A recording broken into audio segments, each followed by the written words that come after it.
need to highlight, especially when it comes to the fight against galamsey.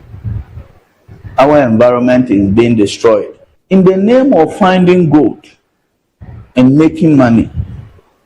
The lives of the rest of us are being put. Today, our food security as a country is in serious danger.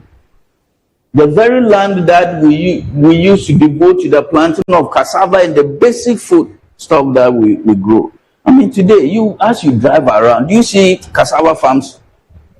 It's terrible. Let's hope that commitment to Ghana, the dedication, service, among the pay that I've received. No.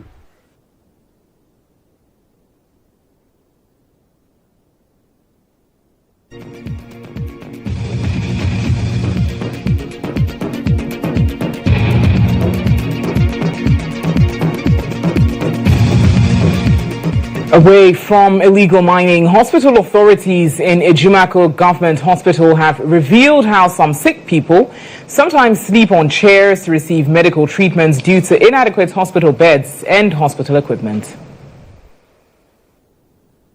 The Ejumako District Government Hospital in the Central Region is grappling with severe challenges in healthcare delivery due to a critical shortage of hospital beds and medical equipment. The facility, which serves a population of over 10,000, often resorts to treating patients on chairs because of overcrowding and limited bed space, especially in the labor ward, where admitting pregnant women has become increasingly difficult. Authorities at the hospital also highlighted a host of other pressing issues, including insufficient staffing, outdated computer systems, and the urgent need for renovation and fencing of the hospital premises. The lack of a secure perimeter has left staff vulnerable to armed robberies, with several healthcare workers reportedly attacked at gunpoint. Furthermore, some patients who are unable to pay their medical bills are said to flee the hospital without settling their debts. Logistics, especially delivery sex, because of maternity, I know a idea and cheddar anyone. And I said, for theater, for dressing, we in Aya, but they hear me, yeah, necessary to Eddie Juma, and now, Mr. Mabahu, upon my talk, said the Evan, Mumu said, delivery sex, and I said, this is real one, yeah, next also, 80 million Juma, I Babwa, and also Yabadamasi. In Pempino, a Jumano, Yanya, baby, a black way, when a vessel so often. When I become a matchmaker, a do baby at night. But I know, Mama, you say, we have people close by us. Nipa Ebeyen, Omo Aye ready say, Omonia Ebetuano. It wants to be said, Minaminianum Ukran. Ma, Kaka Ebetia, Edia Boma is in Yabayana. In response to the hospital's plight, Reverend Emmanuel Inkum, founder and leader of the NGO Footprint of Mercies, led a delegation along with members of Friends of Impact FM to donate hospital beds and essential medical equipment to the facility. Yesterday, we are exhaustive list of all the equipment that we have. Yes. What of maintenance in order to improve the year? I know that if you go to do then I can see equipment and I will put your equipment over. You should be I say, we don't want to have the margin. Footprint to pay employees and workers from time to time they pay a visit to come and look at the state of these equipment, whether they bring in the spare or they kept it condition. To look at this at the master and make sure that impact is coming from time to time why the economy account for The hospital authorities expressed gratitude for the gesture and reiterated their hope for more sustained support to address the ongoing challenges.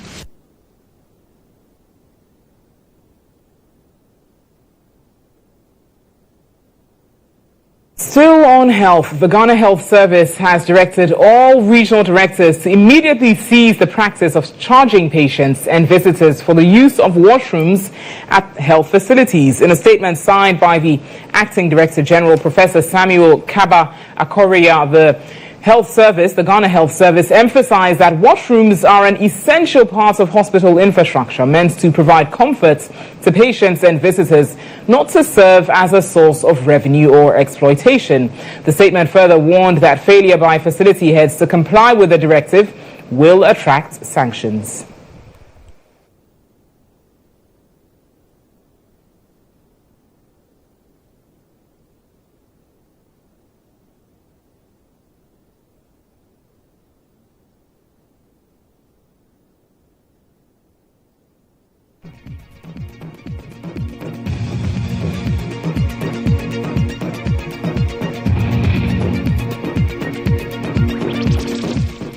Still on the health sector, in a quiet corner of Medina Popo, a specialist hospital is turning faith into action and medical care into hope. Alpha and Omega Specialist Hospital is being celebrated not just for its healthcare delivery, but for the lives it has touched and the burdens it has lifted in one of Accra's fastest growing communities. It began with a prayer, a promise, and a calling. In just 12 months, this facility has handled over 85,000 patient visits, performed more than 300 surgeries, and delivered over 600 babies, becoming a trusted hub of hope for thousands.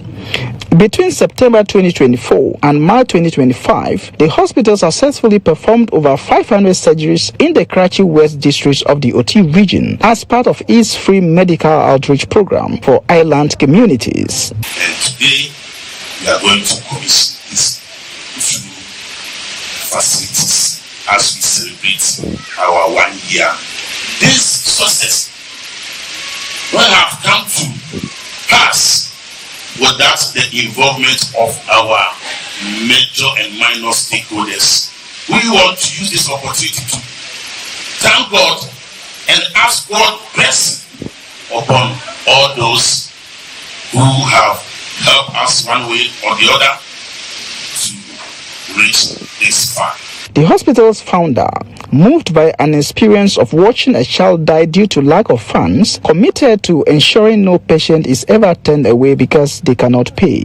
Through collaboration with the National Health Insurance Authority, the hospital has sponsored free health insurance registration and renewal for 16,000 people, many of whom had never accessed formal health care before.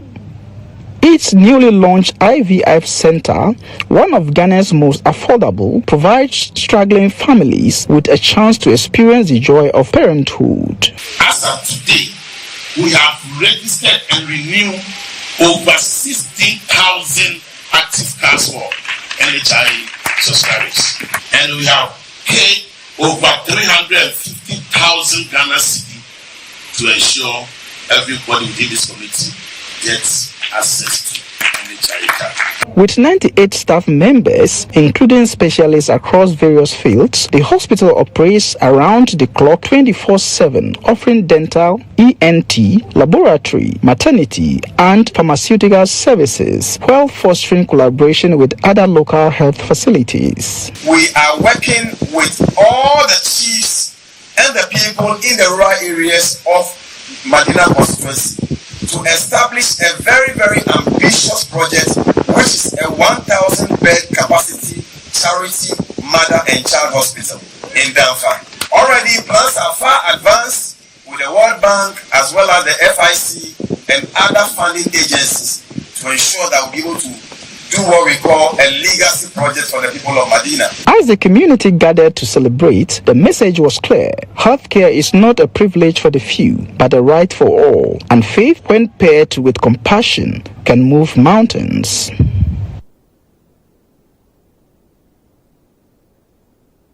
Still live here on News Tonight on GHOne TV. Do stay with us. We've got lots more news coming up shortly.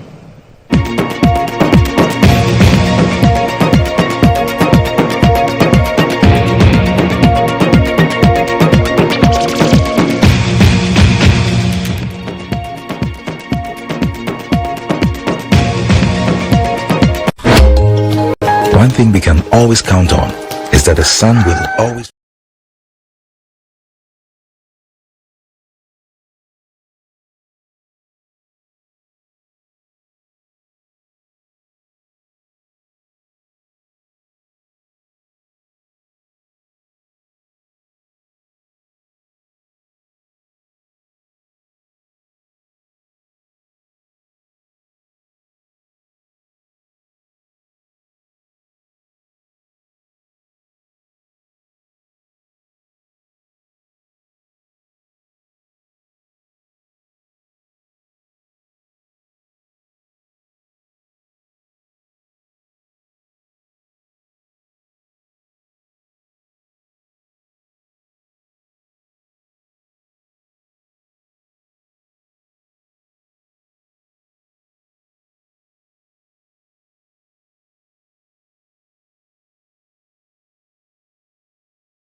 Welcome back to News Tonight here on GHOne TV. And some more news this evening. The fight against stigma and the pursuit of societal integration for burn victims has gained significant momentum, with Beyond Burns International, a non-profit organization, intensifying its efforts to raise funds to support victims and survivors.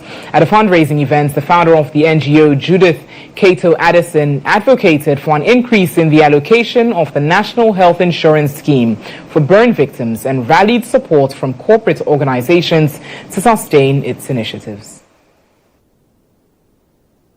According to 2024 statistics from the World Health Organization, 1 out of every 5 persons lose their life to burns due to poor first aid treatment. Globally, burns are a major health crisis. The World Health Organization estimates 180,000 deaths annually, with survivors often battling social rejection and mental health struggles. To help fight the stigma, Beyond Burns International, a not-for-profit organization through its founder, Judith Kato Addison, has underscored the need for quality health care for burns survivors, irrespective of their social status, by raising funds to support burns victims. Those in the hospital and those outside of the hospital, we are trying to raise funds. 2 of our survivors that need urgent attention that we are trying to attend to now, the reason for which we are doing the fundraising. The second thing we want to do is skill training for burns survivors. Many people who are locked up or a little more withdrawn as a result of the physical scars would need, if they can even stay somewhere they are and make something, to sell something so they can take care of themselves, that would be great. So we are trying to equip them with the skills that they need to become more financially empowered. Let's stay on this issue a while longer. Joining me in studio for more on this is Judith Kato Addison, founder of Beyond the Burns International. Thank you so much for joining in studio. It's very good to have you. Very good to be here. I'm happy to be here. Really. Right. This is an exciting, a much needed initiative, really. So congratulations on this NGO. Now, beyond funding, what policies will you envision need to be put in place to better support burn victims in the country? When we talk about burns in Ghana, mainly the majority of people that have burns mostly cannot afford it to take care of their medical, surgical, other agents that come with just the burn care. Many people cannot afford it. Psychological support. And if you want these services, you would have to pay. But we do not have a system that funds all of this easily. There's a portion of the national health insurance. There's some part of the bill that the national health insurance clears. I've seen it. I have many survivors' bills with me, and it is not much at all. So really what we have to do as a country, given that the number of people that suffer burns is high and many cannot afford it, the best we can do for someone who just happened to be in a burn, because nobody plans for these things, and it can happen to anybody. And when it happens, aside the pain, aside the psychological effect, you have to also think about paying your bills, which is not fair. I think it's not fair at all, because it also brings extra stress to the whole situation. Yeah. Right. Now you've spoken about it briefly, but touch some more on this call to the National Health Insurance Authority to increase the support being provided to burn victims. Do you foresee, or do you believe that there's some case of specialized funding under the NHIS for burn care? Well, given that there's some part of the bill that is cleared, I think that they considered it. Right. But to be fair, like if we wanted to do it well, look, they shouldn't pay for their. Yeah, you shouldn't pay really, because like I said, the trauma that comes with the burn, given that before this you were some kind of person, and after that there's all these changes because of physical scarring and how society treats burn survivors. You have to deal with all of these things. The last thing on your mind is, can I even afford the medical care? And really, personally, I'm a survivor. It happened to me. I was 10. My dad was working like any other person. He was middle class. Before we ended, he had to sell all of his cars to be able to take care of me in the hospital. Specifically to take care of me in the hospital, because the bills are high. If you have to buy your medication that can help you recover properly. I had burns on my face, my hands, and my legs. Medications for about how long? I was in class 6 when I was in the fire. I was in the gas explosion. I went to Form 1 in my bandages. I went to Form 2 in my bandages, and that was when I had all my bandages taken off. So all this time I was going to the hospital every 2 to 3 days. So it takes a long time to heal. It's not something that you are in the burn and the next day you are fine and you're walking. I mean, there's some, surface burns that's superficial. But in many cases of severe burns, you have to spend months in the hospital. And if you cannot afford this, I think it's enough to be dealing with the effect of the burns. I don't think medical, treatments or bills should be a matter of. So yes, we are appealing for an increase, but truly, if we wanted to do something, many people that have burns or suffer burns cannot afford So you're calling for an increase, but what you're really calling for is a total cover of I think we should get to that point, because yes, we are starting the conversation that we should have more funds going, or like should be specialized funding for bands, but if we want to get there quickly, we have to get to a place where vision people would not pay when they have bands, or when there are cases like this, these things that are accidents, Yeah, I'm passionate about this because it happened, and I saw the toll it had on my family. Experience, So really, if we are serious about it, but like I understand that there's so many things to cover as a country, so we would have to increase funding to start off, right, and then so get to a place funding, about how much of an increase are you looking at? Right, if you see what it is now, then you understand that if we even bring it up to 40%, it would still be there. It will be something. Right. I mean, but at this where it is now is very low, and I'd want us, I all of us should work at getting to a place where funding is, intensified for these kinds of things. Thank you, Judith. It's been a pleasure speaking with you, and we'll certainly engage subsequently here on GHOne TV on more as efforts are made in this regard. Judith Kato Addison, founder of Beyond Burns International, joining us on that issue. You're watching News Tonight here on GHOne TV. In some other news, suspected cable thief is electrocuted at the ECG substation in Kumasi as the thief lost his life in the early hours of Saturday after being electrocuted at an electricity company of Ghana substation at Aduato near the Metro Mass Transit Station in Kumasi. The deceased, believed to be in his late 30s, was reportedly attempting to steal an earth wire when he came into contact with a live cable, resulting in instant electrocution. The incident caused a temporary power outage affecting parts of Greater Kumasi and nearby communities. According to Benjamin Obeng Asari, Public Relations Officer of ECG, cases of cable theft and vandalism of ECG installations are becoming increasingly frequent in the Ashanti region. He urged the public to support efforts to protect critical power infrastructure across the region. The Ashanti Regional Police Command has been informed and is assisting with the transportation of the body to the mortuary.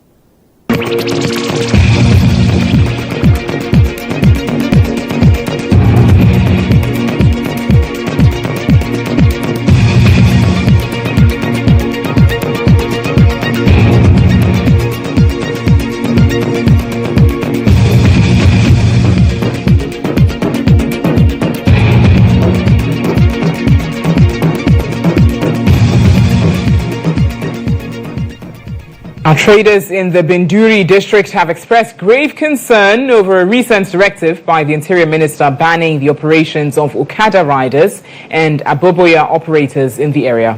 At a press conference held yesterday, April 18, 2025, the traders say the ban is disrupting economic activity in the district as the affected transport services play a crucial role in moving goods and people across the local markets.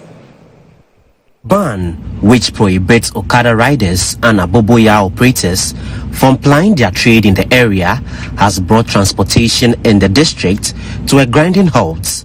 The affected groups argue that the ban has had far-reaching consequences affecting not only their livelihoods but also the local economy. Addressing the media, the market women expressed their concern, indicating the impact on their daily affairs. This one will resolve the solution to the conflict. You can't put curfew on people to resolve conflict. You know where the main point is. You are supposed to tackle that point, the chief under dispute. Tackle there without bringing in motor curfew or tricycle into our kingdom. I don't know my whole chair, sir. There's a curfew. Curfew, no, but we talk as that and fear sign. No one is so ever way. And the case of Mama, but we talk at Jaya, we talk at Jaya. Yeah, black. Alright, what's the case? I'm going to talk on. I have a day. What's the case? Alright, what do you mean? The Okada riders and tricycle operators echoed similar sentiments, stating that the ban has left them without a source of income. Regarding the recent ban on motor riding, Okada, Kandu and tricycle operation in our district, this ban has severe implications for our livelihood, businesses and overall economy of our community. We understand the need for safety and security measures, but we believe that this blanket ban is not the solution. More especially we the Kandu drivers, we have nothing to do other than working on that. We have to feed your families. This more to the point, like it's affecting market because no woman can walk from the village to the market square to come and sell or buy. So it has been bringing crisis. It has led to loss of lives. Pregnant women, most of them have been giving birth on the ways, some in the houses. That it affects the children or the mother in one way or the other. So government should look in it. The ban has also affected teachers and government businesses in the area. With limited transportation options, many traders have been forced to stay away from the market, resulting in significant losses. Teachers have also struggled to commute to work, and government business has been severely impacted. And so Education Minister of Education Haruna Idrisu is calling for sustained financial commitments to secure the future of Ghana's free senior high school policy. Speaking at a stakeholder forum in Sunyani, the minister urged the President and Finance Minister to prioritize continued budgetary allocation to protect the policy's achievements and ensure quality education delivery. The Minister for Education, Haruna Idrisu, is urging the government to guarantee sustained funding for the free senior high school policy. Speaking at the stakeholder forum in Sunyain, he stressed that continued support for the national budget is essential to maintain and improve the landmark program that has increased access to secondary education across the country. My request to the President and the Minister for Finance will be to continue to make free senior high school a candidate for annual budget funding amount of royal revenue.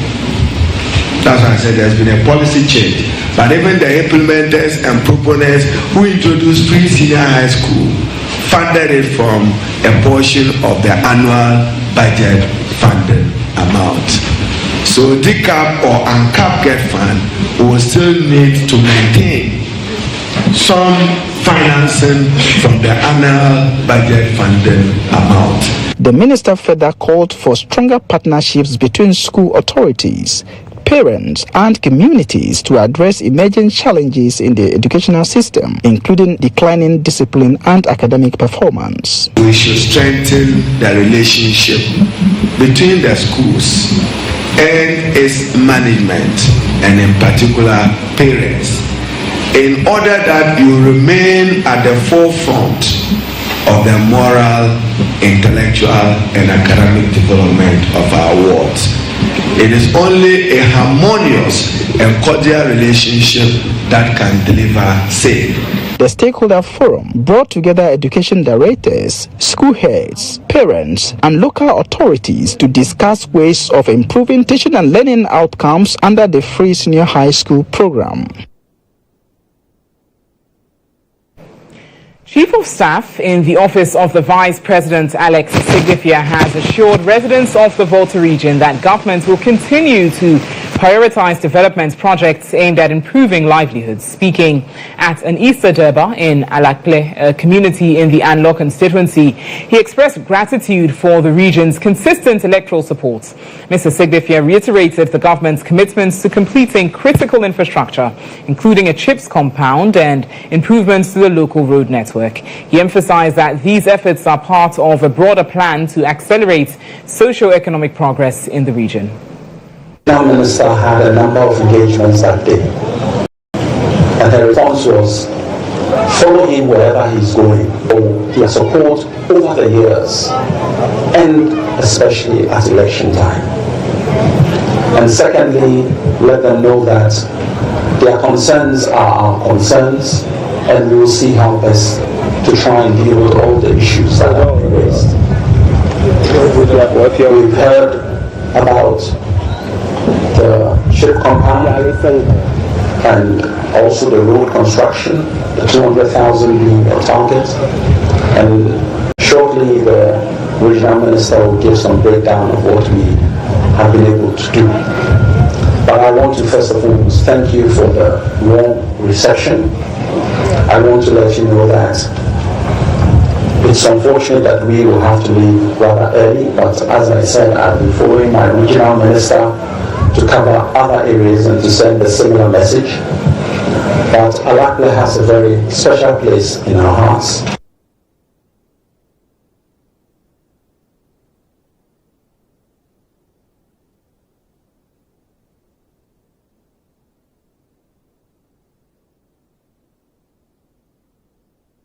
You're watching News Tonight. Next in the bulletin, we bring you business news.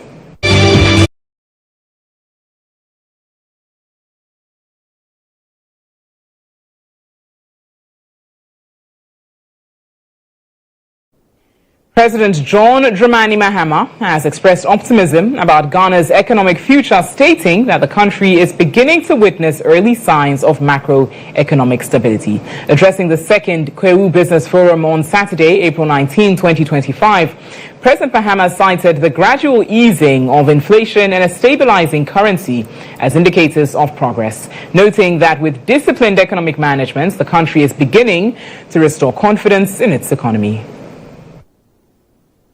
We are all aware of the challenges our country has faced in recent years: soaring inflation, a weakened cedi, rising debt levels, and a decline in investor confidence. These challenges have weighed heavily on businesses and households alike.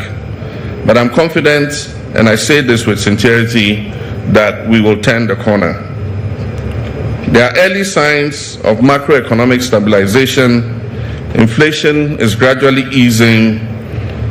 The currency is stabilizing, and with disciplined management, we shall restore a measure of confidence in our economy. But ladies and gentlemen, recovery alone is not enough. We must now set our sights higher on transformation of the economy. We must build an economy that is resilient, inclusive, and productive. And this cannot be achieved without a financial sector that works not just for a few, but for every Ghanaian business, from the roadside vendor to the massive industrialist.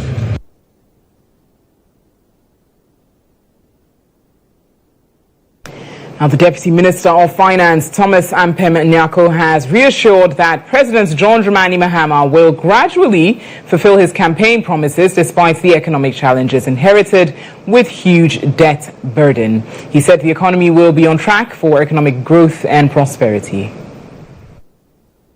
The Member of Parliament for Asujaman, also the Deputy Minister of Finance, Honorable Thomas Ampem Nyako, says despite economic challenges inherited by the government, particularly the heavy debt burden, President John Dramani Mahama is committed to fulfilling his campaign promises to Ghanaians. In fact, so we share a car yede ewo omangana eyanwa. What friend BTA's bank transfer advice. Sika one ISA controller NTA Emma contractors Edubrea SSA Abantia Nkwa 18 billion cedis. Inuma contractors, suppliers kyerɛ sɛ ɛyɛ ka a aban de a ɛsɛ sɛ otuatua n'animanim ya in total no akɔdu more than 67 billion cedis. A commitment a yɛabɛto ɛyɛ almost 200 billion, 194 billion cedis. He cited scrapping of e-levy, betting tax, and budgetary allocation made for national apprenticeship programs and 1 million coders initiative as proof of that commitment. And once they kick-started, we will continue to provide funding for it in subsequent years so that we can provide training skills for our youth who are mainly unemployed. Thomas Ampimnyako said this during a brief graduation ceremony for 22 youth who successfully completed a vocational skills training program he initiated years ago. The beneficiaries were trained in dressmaking, hairdressing, welding, electrical works, mechanical repairs, and makeup artistry. Makeup,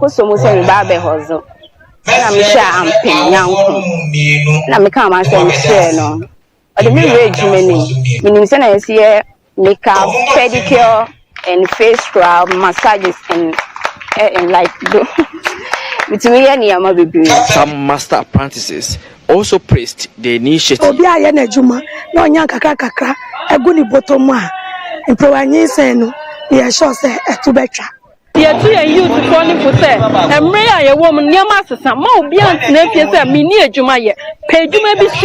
Kojo Ansang, Asujaman, Eastern Region.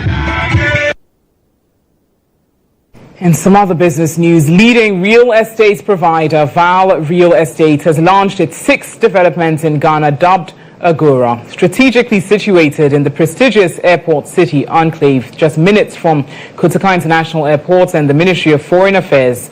Agora offers unmatched comfort and exceptional investment potential. According to the Ghana Investment Promotion Center's real estate sector report, Ghana continues to grapple with a housing deficit of approximately 1.8 million units, despite a steady rise in residential development over the past decade. In response to this challenge, Val Real Estate has remained committed to innovation in the housing sector, consistently launching projects over the past 4 years. Their latest development, Agora, was officially unveiled this week. The 21-story luxury development features a rooftop swimming pool, fully equipped gym, and a barbecue area, delivering a unique blend of lifestyle and value. Designed for both residents and investors, Agora sets a new standard for urban living in Accra. The Chief Executive Officer and co-founder, Ala Zaid, highlighted Accra's potential as a real estate hub for West Africa. We find that Accra is the best in the infrastructures regarding to the roads, the gutters, the all infrastructure, the electricity, the government try to help to give the potential opportunities to the foreign investors like us. So this is the main reason which we are focusing on Accra, on the high end and the prime locations in the heart of the city.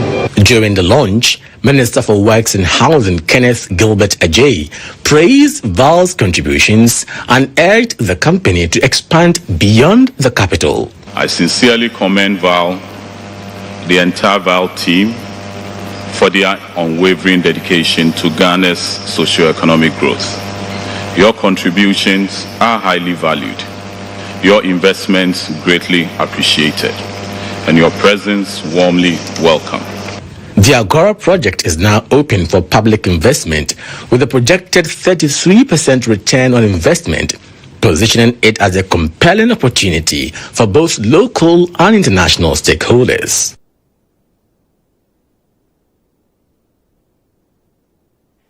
The Vice-Chancellor of the Regional Maritime University, RMU, Dr. Jethro W. Brooks Jr., says he anticipates a significant increase in enrollments following the successful staging of the university's recent career fair, which connected students to professionals in the maritime industry. According to him, the fair exposed participants to a wide range of emerging opportunities within the sector, giving them renewed enthusiasm and motivation to pursue careers in the maritime sector. The Regional Maritime University successfully hosted a 2-day career fair under the theme Guiding Tomorrow's Leaders to Career Choices in the Maritime Industry. The event was aimed at showcasing the university's programs while connecting students and prospective students with key industry professionals in the maritime sector. Vice Chancellor of RMU, Dr. Jethro W. Brooks, commended the success of the event and expressed optimism that it would lead to increased enrollment in upcoming admissions. What we're trying to do is to make RMU more visible than what it is. Many persons, even in Ghana where we situated, many persons are not aware of this institution. Even in Accra where we situated, many persons are not aware of the institution. So all these kinds of activities, whether it's a fair, whether it's a radio program, whether it's a health walk, all this will help to create the awareness that there is a university situated here. Guest speaker Mrs. Magdalene Oforiade, Principal Maritime Officer at the Ghana Maritime Authority, emphasized that the fair offered students meaningful insights into the maritime sector and encouraged them to explore emerging career opportunities driven by technological advancements. This gathering, which is happening today and tomorrow, is to explore opportunities, share knowledge, and inspire growth. But most importantly, this event is a launchpad for the next generation of maritime professionals, to guide them towards fulfilling career choices, to prepare them for the dynamic and evolving maritime industry, and which in the long run will shape the future of the industry. Ms. Barbara Darko, Deputy Director of the Maritime Services Division at GMA, echoed the need to recognize the wide range of careers available within the industry. As you embark on a journey of decision-making and choices, I encourage you to explore the full breadth of opportunities within the maritime sector. I further urge you not to limit yourselves to familiar paths, but to be open to new emerging fields that will require innovation and forward thinking. This industry is growing, adapting, and evolving, and your unique skills and perspectives will be essential in ensuring success. The fair attracted notable stakeholders including current and former maritime administrators, RMU management and staff, and students from various senior high schools in Accra.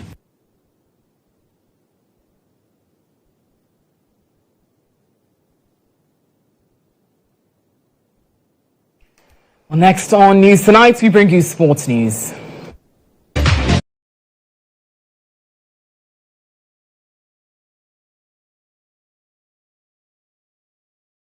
In sports tonight, box office promotions highly anticipated boxing event Bravehearts Bouts, originally slated for Sunday, April 20, has been postponed to Friday, May 10, 2024. The decision comes after one of the headline boxers sustained a minor injury, prompting organizers to postpone the events to ensure the safety of the fighters and maintain top-level performances. Sanctioned by the Ghana Boxing Authority, GBA, the event was poised to be one of the biggest boxing nights of the year at the Brooklyn Boxing Arena, bringing together elite Ghanaian and international fighters. The main attraction was expected to be a 12-round national super middleweight championship clash between Jonathan Worldwide Tete and Ernest Balbali Akushi. Other thrilling bouts that were set to take place included Alfred Lamte, Ghana versus Otto Joseph, Nigeria, in a super lightweight showdown. Joseph Komi versus Anna Maduchi, and Isaac Ayi versus Isaac Komi in a 10-round national welterweight final eliminator. Olanrewaju Dodola versus John Napari, WBO African Lightweight Championship Sheriff Quay, and WBO Africa Super Welterweight Champion Joseph Jacob Tetelai were both expected to defend their titles, while Theophilus Pakualuti was also slated to face David Tego. Box Office Promotion CEO Alex Ntiamwa Boache explained that the events designed as a thrilling climax to the Easter festivities will now take place on May 10, still at the Brooklyn Boxing Arena. Fans who purchased advance tickets are advised to retain them as they will remain valid for the rescheduled dates.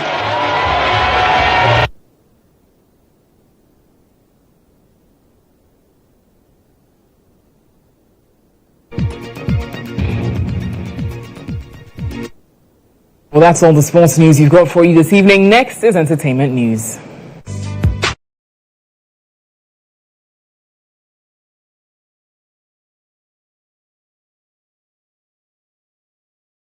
Regional Minister Dr. Frank Amwakohene has called on players in the Ashanti creative industry, particularly Kumawood actors, to put aside their political differences in order to help revive the once thriving local film industry. Speaking at the Kumasi movie night as part of the Ashanti Festival celebrations, Dr. Amwakohene emphasized the importance of unity among industry stakeholders and urged them not to allow partisan politics to divide them. He also reaffirmed government's commitment to providing the necessary support and resources to revitalize the creative arts sector in the region. Isaac Justice Bediako has more. This year's Easter celebration in Kumasi was marked by joy and vibrant festivities, thanks to a packed lineup of events under the Ashanti Festival. In the past, many residents had to travel to Kwahu in the eastern region for Easter fun, but the trend has shifted under the leadership of Ashanti Regional Minister Dr. Frank Amwakohene. Through his initiative, the region hosted a variety of entertainment activities, including Kumasi Fashion Night, Boxing Night, a cooking fair, cultural day, movie night, and the Lake Busumtri Carnival. One of the highlights, the movie night, was dedicated to honouring fallen heroes of Ghana's film industry and fostering unity among Kumawood stars. Dr. Amwakohene used the platform to urge movie industry players to avoid political divisions that threaten their careers and industry survival. 3 years never go election time na ga start ye hu go so but say 4 years business as usual politics na manofo no yeso so yafa ye hu di enti ye ba ne divide mo na we de penny ye ne a sisa de pese ye sisa ne for you ne de ko ye pese ye change the narrative of politics in Ashanti region and in the Republic of Ghana. Say the you are Send the Papa Mahama a share as minister say young practice be a friend inclusive governance. The Kumawood Restoration Working Committee disclosed that their proposal for the redevelopment of the industry is almost ready for submission to the regional minister for implementation and commended the Ashanti regional minister for his goodwill towards the Ashanti creative industry.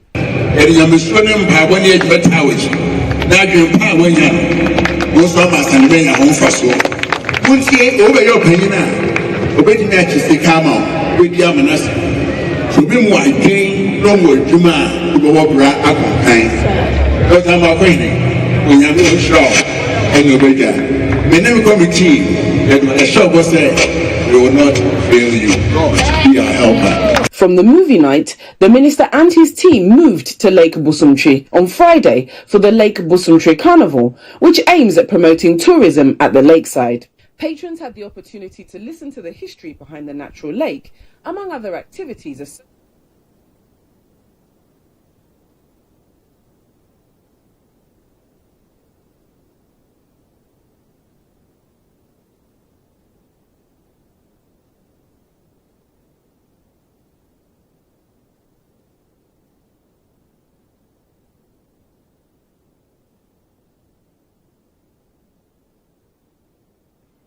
In some other entertainment news this evening, gospel group